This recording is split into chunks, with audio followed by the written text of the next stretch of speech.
how we all related here in the Turks and Caicos Islands, and that can have an effect on this report.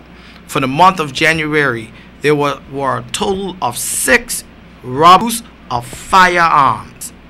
2 victims received minor injuries as a result of these robberies, during the commission of these robberies. Now, ladies and gentlemen, this is disturbing here in Providenciales, that we had the reports of food stores being robbed in the afternoon. I mean, not just any food stores, stores that we go to practically every day. We take our little children. This have to bother you in the Turks and Caicos Islands. This have to bother you if you are a parent. This have to bother you if you are committed to these Turks and Caicos Islands. We invite you to call in and express your views.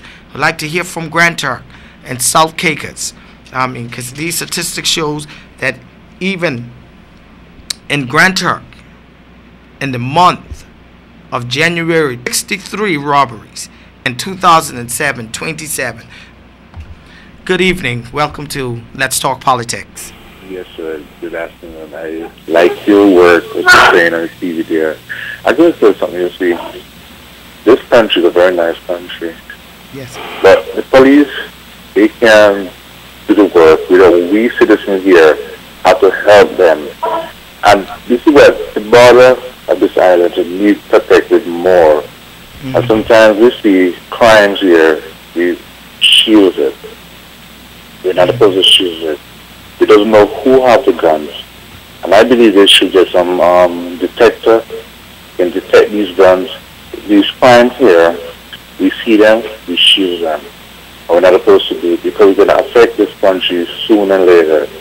And the young generation, there's jobs here for them, but it doesn't want to work. It's easy money they want. It's not good for this country. In my book that I've made, and the question I wrote down is the culture of fast money.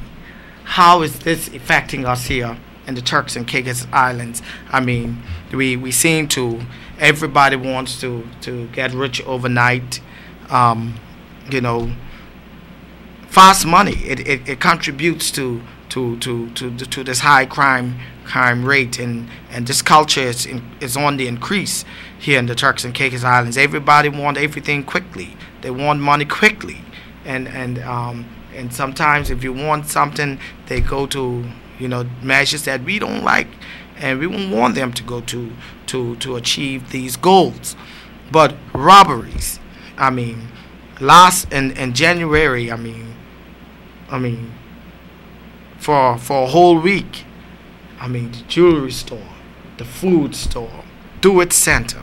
I mean, in the day here in Providenciales, gunmen are coming in mass. They are using firearms here in Providenciales. Ladies and gentlemen, if we don't come together as a community, let's work with the police department. Let's work with the government. Let's get these guns off our streets. How can we do that? I mean, what do we need to do? Last week, they talked about neighborhood watch groups. How can we get involved? Where's the Crime Stoppers? What can we do to help them? Good evening. Welcome to Let's Talk Politics. Good night. Thanks for having me. I have a comment. Yes. Basically, what I think the government needs to do is to actually screen the Bahamians, they call themselves, that is coming into this country, not on work permit, no type of background checks. And they're coming into the Turks and Caicos, and living life as, they know how. And there's no...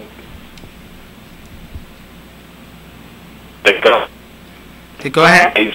Whoever is dealing with this situation need to really check up on these individuals. I mean, I personally know for a fact that there are individuals here in Turks and Caicos with criminal background. Mm-hmm. You know, that came out of the Bahamas. You know, family related, yes.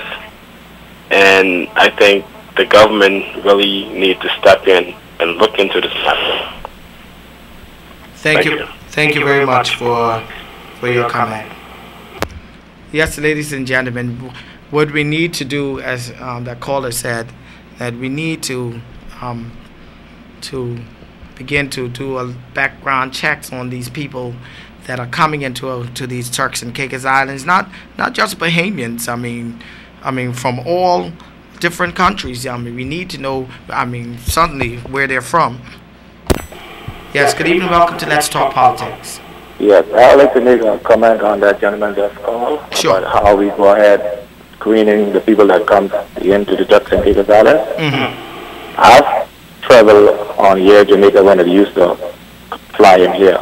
Mm-hmm. And Air Jamaica landed during the time of American Airlines landed. Mm-hmm. And we have tourists and Jamaicans and Turks and Caicos Islanders came in together. And I've watched immigration and customs have let our tourists come through. They're just asking how long you come for, what is in your baggage, and send them through. It means all Haitians. And I'll say it like this, and sorry for I offended anybody. When it comes to the black people, they just interrogate them and still not doing their job in the proper way of interrogating them of what they have in their luggage and how long they come here for. But likewise, with the police department, when they do be on the street doing traffic of speeders or however they want to check for unlicensed vehicle, the word is on the street that the police officers do not stop the white expats or even tourists. But when it comes to a black individual, whomever, wherever he or she is from, white or cause, if this type of thing continue within our country, we have a problem. And I'd like for you to elaborate on that. Thank you very much. Thank you for your comment, caller. Well, to that caller, crime has no color. It has no nationality. It's a universal issue. And I agree that we need to search everybody. Because I can recall in the United States, when I was living there, on given nights, the police officers are searching for drugs, which this report has shown also it's out of control here in these Turks, especially amongst the ages 20 to 45. And that's a very serious thing when we have that age bracket in our country that is using and dealing drugs here in these Turks and Caicos Islands, because it can have a major effect on us. They stop the cars, they search for drugs, for guns, for all of these things, and I think what we need to do here in the Turks and Caicos Islands, our police department needs to get very active